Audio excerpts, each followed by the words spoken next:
I'm Dr. Morris at Magnolia Medical Center. This is Kristin. Hey guys. Kristin said it's okay if we did a testimonial video for us doing stem cell therapy with her. Now, she came in, and what I'd like to do is just ask her when she came in, what she was suffering with, how she was doing, and then when did you first come in? About 2 months ago? Yeah, late September. September 20th for the initial, and then September 27th for the stem cell. Okay. So September 27th, we did a stem cell injection, and just in some reference, it is now November 21st. It's the day before Thanksgiving. So it's been just about 2 months now that she had a stem cell injection in her hip.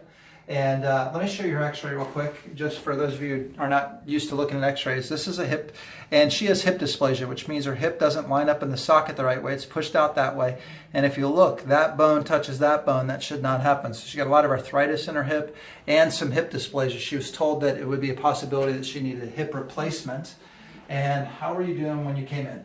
Oh, I was in excruciating pain. I mean, when I came into you guys, it hurt to walk. I was in chronic pain. I would go to bed in pain. I'd wake up in pain. I couldn't even walk through Kroger or Publix to get groceries because I'd be in excruciating pain.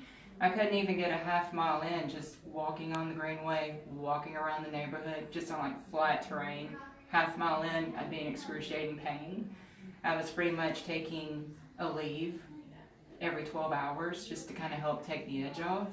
I was using CBD oil. I was using like topical biofreeze, like around in the hip area, just to help take the edge off. And I knew at that point, I'm like, something's got to be done because this is not living in this kind of pain. I knew something had to be done. And I wanted something that was more of a less invasive, more natural approach because looking at total hip replacement right now is like, no, can't do that right now. How old are you now?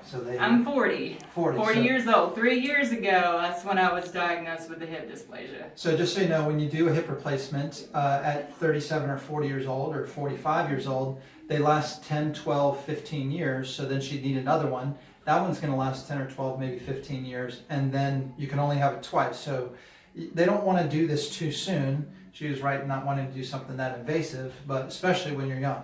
Now, we did stem cell injections, we said. Yes. How are you? We've also done some rehab, so I want to make sure you know we've also been doing some work on the muscles around her hip.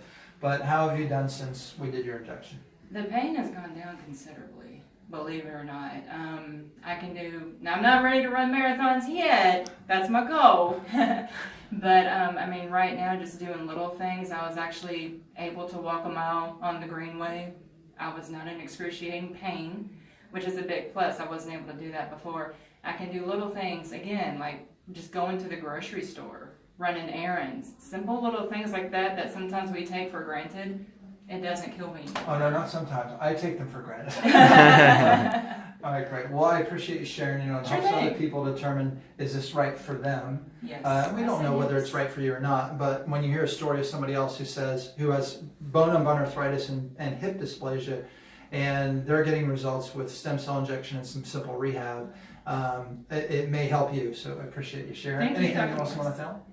Guys, I say go for it. If you want something that's less invasive, a more natural approach, you don't want to be hooked on the opioids post-surgery, you really need to come here and give these guys a try. I mean, they're not jabbing you. They're legit. I'm speaking the truth, so. All right, great. Well, I really appreciate it. Thank you, Dr. Morris. Thank you.